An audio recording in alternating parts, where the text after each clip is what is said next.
You can push a sailboat until its mast lies flat on the water and it still comes back up. Try that with almost any other vehicle, and it would simply stay down, flooded, finished, lost, and gone forever. A proper sailboat, though, behaves more like one of those round-bottomed toys that always pop straight back upright. No matter how hard you knock it down, something deep down inside insists on standing it right back up. For a sailboat, that stubborn something is a secret of weight, balance, and some very clever design. Picture yourself for a moment, standing on the deck of a small sailboat as a strong gust of wind comes barreling across the open water. The whole boat suddenly leans hard away from the wind, the deck tilting steeply and alarmingly under your feet down toward the cold sea.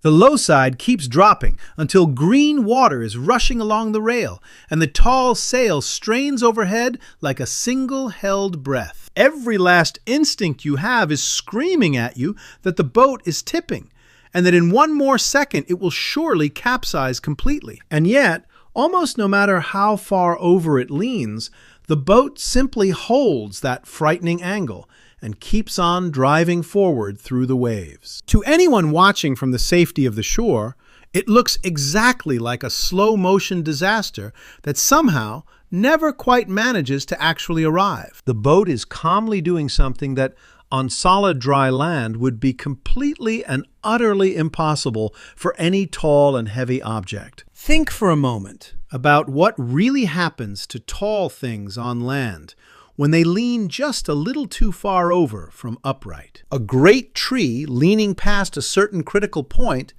will crack and crash down to the ground, and it will never once get back up. A ladder tipping slowly away from a wall keeps right on going, faster and faster, until it slams down completely flat onto the hard floor. A tower, a crane, a tall stack of heavy boxes, every single one of them obeys the very same merciless and unforgiving rule of gravity. Once their balance point passes a certain invisible line, they fall, and absolutely nothing reaches out of nowhere to stand them back upright again. We all learn this hard rule as very small children.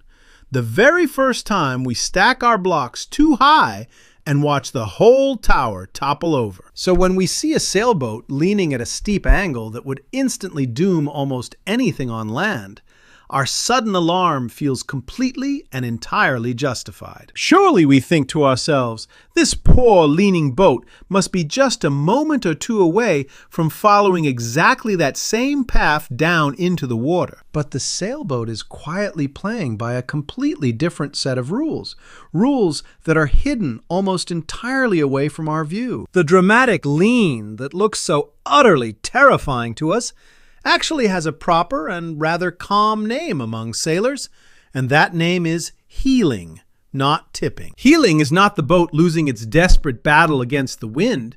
It is, in fact, the boat calmly absorbing and answering that very same wind. Far from being a sign of looming disaster, a controlled and steady heel is very often a clear sign that the boat is sailing absolutely beautifully. To really understand why, we cannot keep on looking only at the graceful white shape that is gliding along so elegantly above the surface. We have to do something that almost nobody actually standing on the deck ever really does, which is to stop and look carefully underneath the boat. Because the real answer to our whole question is not up in the wind or the straining sails at all.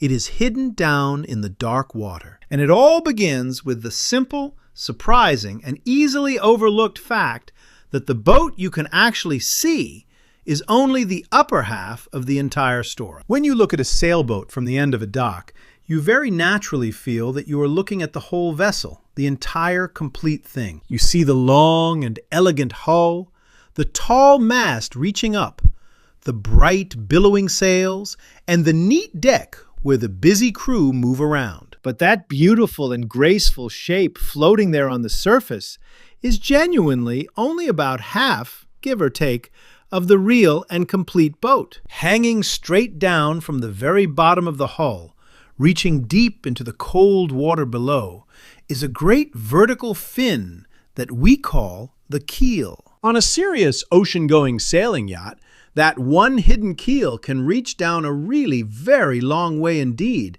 beneath the calm waterline. And, crucially, it is absolutely not just a thin little steering fin, because it is astonishingly, deliberately, and almost unbelievably heavy. Packed tightly into that keel, very often right down at its lowest possible tip, is a huge concentrated mass of dense lead or solid heavy iron. The actual numbers involved here are genuinely quite hard to believe when you first hear them said plainly out loud. On many ordinary cruising yachts, the keel, all by itself, can weigh as much as a third, or sometimes even nearly half of the entire boat. That can mean many thousands upon thousands of kilograms of dense, solid metal, hung as low down beneath the boat as the designers can possibly manage. Imagine, if you can, a graceful white swan gliding serenely across a pond, but with an enormous lead anchor bolted permanently onto its belly. The lovely part, that you actually admire, glides lightly along across the top, while the real and serious weight lurks silently down in the depths below. This deep, dense, heavy fin is what sailors and engineers everywhere call ballast. And ballast turns out to be the quiet, secret hero of our entire story. It is the single most important thing that separates a proper sailing yacht, which leans and then recovers, from a simple boat that would just flip and stay flipped. So why on earth would any sane person deliberately bolt a colossal and expensive lump of solid metal onto the very bottom of their boat? It seems, at first glance, like complete and total madness. Rather like loading down an ordinary vehicle with the heaviest possible useless and pointless cargo. Surely, you would think, all of that enormous extra weight just makes the boat slower, much harder to move along, and far, far more likely to sink. But that great mass of lead is absolutely not dead weight at all, because it is quietly doing the single most important job on the entire vessel. To see exactly what that hidden job is, we need to think quite carefully about balance, and about precisely where an object's weight is really concentrated. Every single object in the world has a kind of average point where all of its weight can be imagined to act, and we call that the center of gravity. And the entire surprising behavior of our leaning, recovering boat comes down, in the end, almost completely to exactly where that one crucial point happens to sit. Imagine just for a moment two very different objects sitting quietly on a table directly in front of you right now. The first object is a tall, thin wine glass with almost all of its weight carried up high in the wide bowl and the delicate rim. Give that top-heavy glass even the very smallest little nudge, and its high center of gravity quickly swings out past its narrow base, and straight over it goes. The second object is one of those classic weighted round-bottomed toys, loaded heavily down in its smooth, rounded base, that simply and stubbornly refuses to lie down. Push that cheerful little toy right over onto its side, then let go of it, and it instantly and happily rocks itself straight back up to standing again. The only real and meaningful difference between the two of them is simply where their weight is concentrated, either low down or up high. The wobbling toy keeps all of its weight as low as it possibly can, and it is exactly that low weight which so stubbornly rights it every time. A sailboat with a deep and very heavy keel is, in its very essence, just a giant floating version of that same stubborn round-bottomed toy. All of that solid lead hanging far down below the boat drags the whole vessel's center of gravity down to a remarkably and unusually low point. When the wind heels the boat over to one side, that low, heavy keel is gently lifted slightly up and outward to the side. And the very moment that it is lifted up like that, gravity firmly grabs hold of that enormous weight and tries to pull it straight back down again. Because the heavy keel is now off to one side, pulling it back down doesn't simply lower it. it actually rolls the whole entire boat back upright. The heavy keel swings back down beneath the hull, exactly like the weight on the very end of a great, slow swinging pendulum. That swinging, righting, downward pull is precisely what sailors and engineers call the boat's righting moment. And it is genuinely and surprisingly powerful. Now, here is the truly clever, almost magical part of the whole thing. The small detail that makes a good sailboat feel so wonderfully and reassuringly safe. The further over the boat actually heels to one side, the further out to that side the heavy keel is correspondingly swung out from beneath it. And the further out that heavy keel happens to swing, the harder gravity is then able to pull down upon it, working just like a longer and longer lever. So leaning further over does not, as you would expect, bring the boat closer to disaster. It actually summons up an even stronger and stronger force to resist. A small, gentle heel produces only a soft little nudge back toward upright. But a big, frightening, dramatic heel produces a genuinely powerful shove. The boat is, in a very real and physical sense, strongest in its resistance at exactly the same moment that it most looks like it is finally failing. And this is the deep, hidden reason that a leaning sailboat actually feels so stable underfoot, even as your poor instincts are quietly screaming at you to panic. You can easily feel this very same principle for yourself right now, with nothing more complicated than a long stick and a single heavy weight. Hold a broom upright by its bottom end with the heavy bristled head balanced way up high, and it wobbles wildly and topples over almost at once. Now, simply turn the very same broom over and balance it with the heavy head held down low near your hand, and it suddenly feels calm, planted, and steady. Lower weight, it turns out, simply and reliably means more stability, and a keel takes that humble little idea and pushes it all the way to a beautiful extreme. The whole subtle art of designing a fine sailing yacht is, in very large part, really just the art of getting that crucial weight as low down as possible. Deep keels, heavy lead bulbs, and all sorts of clever hull shapes all quietly serve that single, unglamorous, and genuinely life-saving goal of lowering the center of gravity. It is, in the end, never really the sails that keep a yacht safe in a hard blow, but rather the silent tons of metal hanging far below. So far, we have looked very closely at the keel, but in doing so, we have been quietly ignoring the other half of the great balancing act. Because there is, of course, a powerful and constant force that is trying its best to push the boat over in the very first place. And that force is the wind. The wind presses hard against the tall sails, and because those sails are mounted so high up, that push acts with a long and effective lever of its very own. This strong sideways shove from the wind is what actually heels the boat over in the first place, and sailors very sensibly call it the heeling force. So at every single moment out on the water, our sailboat is the quiet stage for a constant, silent tug of war between two great and opposing forces. The wind, pushing high up on the sails, is trying its absolute hardest to roll the boat right over onto its side and into the sea. And the keel, hanging low and heavy down in the water, is patiently and stubbornly trying with all its might to roll that same boat back upright again. The real genius of a sailboat lies in the elegant way that these two great opposing forces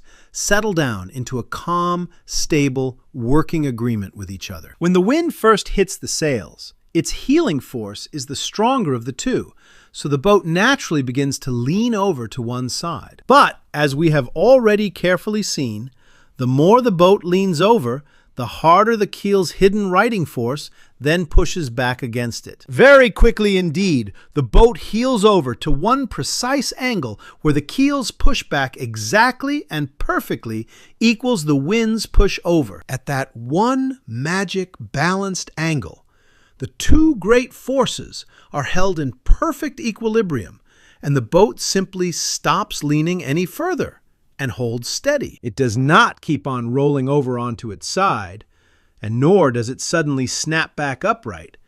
It just settles calmly at a comfortable fixed angle. And then, quite beautifully, all of that wind energy that is no longer busy tipping the boat over goes instead straight into driving it powerfully forward. This is the real reason that a well-sailed boat in a strong wind does not capsize at all, but instead simply leans over and surges ahead. The visible heel is really just the outward sign that the boat has quietly found its natural balance point between the pushing wind and the righting keel. If a sudden harder gust comes along, the wind's force grows stronger, and so the boat heels just a little further over to find a new balance point. But that small bit of extra heel instantly calls up extra righting force from the deep keel, which very quickly arrests the lean and holds the boat firm. The whole clever system corrects itself, automatically and almost instantly, without the sailor having to consciously do anything at all in that particular moment. It is, in effect,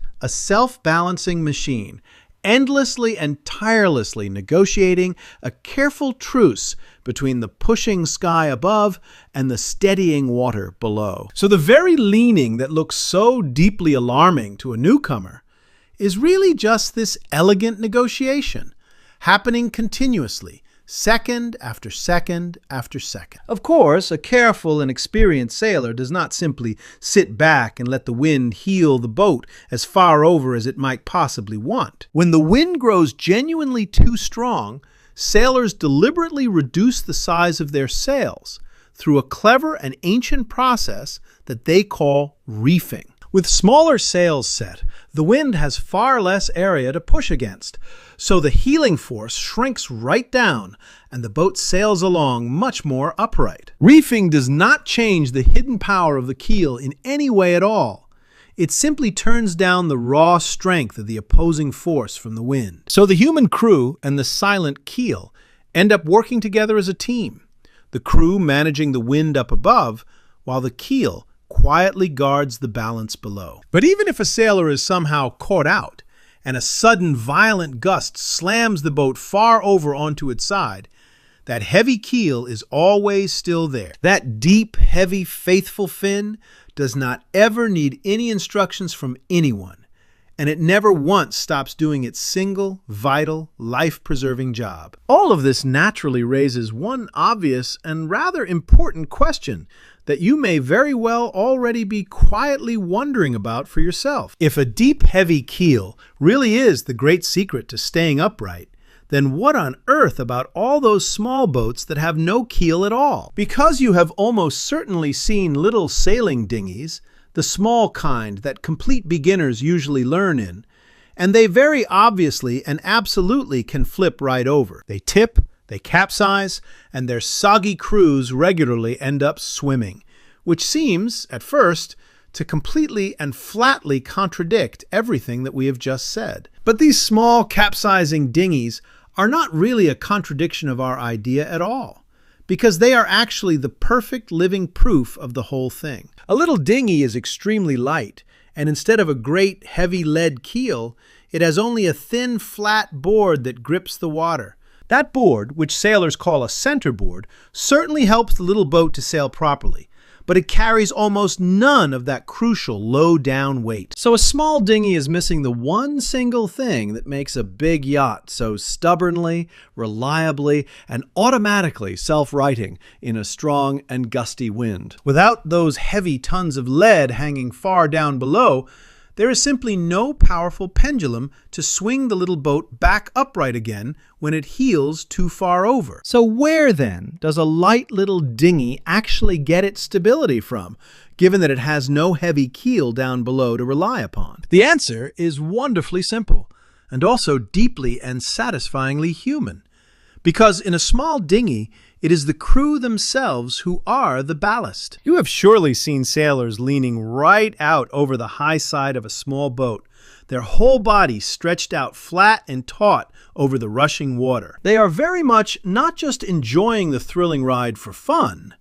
They are deliberately and cleverly using their own body weight to help hold the boat flat. By hanging their weight out over the windward side, the crew are acting as a living, breathing, movable counterweight set directly against the steady push of the wind. This is exactly why dinghy sailing is so wonderfully active, so genuinely athletic, and frankly, so very much wetter than sailing along on a big, heavy yacht. The crew must constantly and quickly move their weight around, leaning right out hard in the gusts and then scrambling smartly back inboard during the lulls. They are doing, with nothing but their own straining muscles and shifting bodies, the exact same job that a heavy lead keel does all by itself automatically. And the very moment that they get it even slightly wrong, the moment the wind finally wins the tug of war, the little boat heels hard and over it goes. A capsized dinghy is really not a failure of our central idea at all, but instead a vivid and rather wet demonstration of just how very much that ballast really matters. Take all the heavy weight away, and a sailboat becomes a delicate, twitchy balancing act, depending entirely on quick, clever, and frankly exhausting human effort. But bolt that weight firmly back on, kept low and heavy, and the boat suddenly looks after itself, leaning bravely into the wind and recovering all on its own. So a big keelboat and a little dinghy are really just two different answers to the very same fundamental and ancient problem of staying balanced. The dinghy keeps all of its weight light and movable, and then trusts its agile crew to fling that weight around to the right place at exactly the right moments. The keelboat instead sinks its weight deep and permanent, and then simply trusts plain old gravity to do all of the hard work, tirelessly and forever. Each of the two approaches certainly has its proper place, and each one neatly reveals the very same underlying truth about exactly what it is that keeps a sailboat upright. It is always, in the very end, all about weight that is kept down low, whether that weight happens to be a lump of lead or a crew of living people. And of the two, it is most definitely the deep, heavy keel that produces that almost miraculous and famous ability to recover from a complete and total knockdown. And this brings us, at last, to the single most dramatic test of the whole idea, the frightening moment that sailors call a knockdown. A knockdown is the moment when a truly violent gust or a steep breaking wave heels a keelboat right over until its tall mast actually slaps down onto the water. To anyone unlucky enough to be aboard, in that one stretched instant, it genuinely and completely feels like the absolute end, like the boat has finally and truly lost. The sails are lying flat on the surface of the sea. The whole world has gone sideways, and cold water is pouring along what used to be the deck. And yet, on a properly designed and properly built keelboat, this utterly terrifying moment very often turns out not to be the end of anything at all. Because even now, with the mast lying flat out on the water, that great heavy keel is suddenly sticking straight out sideways from the hull. And gravity, pulling relentlessly down on all of that suspended lead, is now generating just about the most enormous riding force the whole boat can ever possibly produce. With the heavy keel swung right out, almost perfectly horizontally, the great pendulum is now at the very furthest limit of its swing, and so it is pulling its absolute hardest. So the boat, having just been knocked completely flat, then smoothly and powerfully rolls itself right back upright again, very often within just a few short seconds. The crew, soaked through and badly shaken, suddenly find themselves simply sitting in a boat that has quietly and calmly stood itself back up underneath them. This genuinely astonishing self-righting ability is precisely and exactly what we were boldly promised right back at the very beginning of our whole story. It is, quite literally, the humble, round-bottomed toy, stubbornly refusing to stay down, but now scaled all the way up to a real vessel carrying actual human lives. The very same low, heavy weight that makes the boat heel over so safely in a breeze is the exact same thing that hauls it back up from the edge of disaster. Knocked right down, But somehow, truly never out, the keelboat faithfully keeps the deepest and most important promise that its clever hidden design ever quietly made. Now, in all fairness, we really should be completely honest here, because absolutely no boat is entirely and perfectly impossible to capsize under any and all conditions whatsoever. In truly extreme and violent seas, an enormous breaking wave can pick a whole boat up bodily and roll it right over the top, keel and all. A boat can even be turned fully and completely upside down, with its mast pointing straight down at the distant seabed, in what sailors rather grimly call turtling. But here, even so, is the genuinely remarkable thing. Because even from fully inverted, many well-designed keelboats will, given just a little time, eventually roll themselves back upright. The very same heavy keel that always wants to hang downward will, given any half a chance at all, slowly drag the whole hull back round the right way up. It takes far, far more violence and bad luck to keep a good keelboat down for long than it ever takes to simply knock one flat over. The keel makes no promise at all that nothing bad can ever possibly happen out there. Only the firm promise that the boat will always fight relentlessly to recover. And once you have properly understood this one hidden principle, you very quickly start to notice that exact same clever little trick at work absolutely everywhere around you. The enormous ships that ceaselessly cross our great oceans all carry heavy ballast stowed deep down low in their hulls, for precisely and exactly the same reason. A tightrope-walker high in the air carries a long, drooping balancing pole, which quietly lowers and steadies their balance against every gust and nervous wobble. Even that simple weighted round-bottomed toy from your own childhood is, in honest truth, working away on precisely the very same beautiful underlying principle. Anywhere at all that something really needs to stay reliably upright against outside forces that are trying to tip it, this very same answer keeps quietly reappearing. Keep the weight low, just keep the weight low, and then let patient, faithful gravity turn every single dangerous lean into a slow and steady recovery. It really is one of those rare and lovely ideas that once you have genuinely seen it clearly, you simply cannot ever quite stop seeing it again. So let us return now, one final time, all the way back to that frightening opening moment of standing on a steeply heeling deck. The boat leans hard over, the low rail dips down toward the rushing green water, and your stomach lurches with the sudden, total certainty of disaster. But now, at last, you actually know the real truth that is hidden far beneath your own 2 feet, down in the cold and silent water below. You know that a great, heavy fin of solid lead is hanging there in the dark,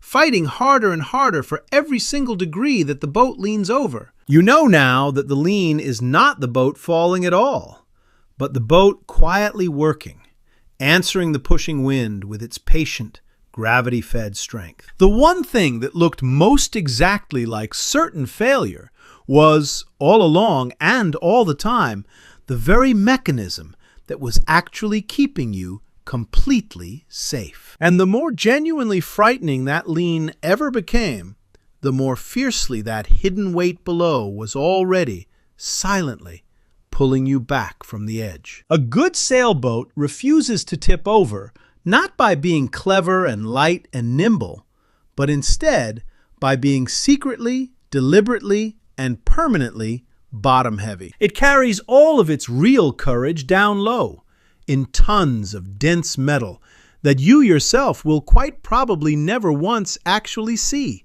hung far down in the dark. The graceful, lovely boat up above the water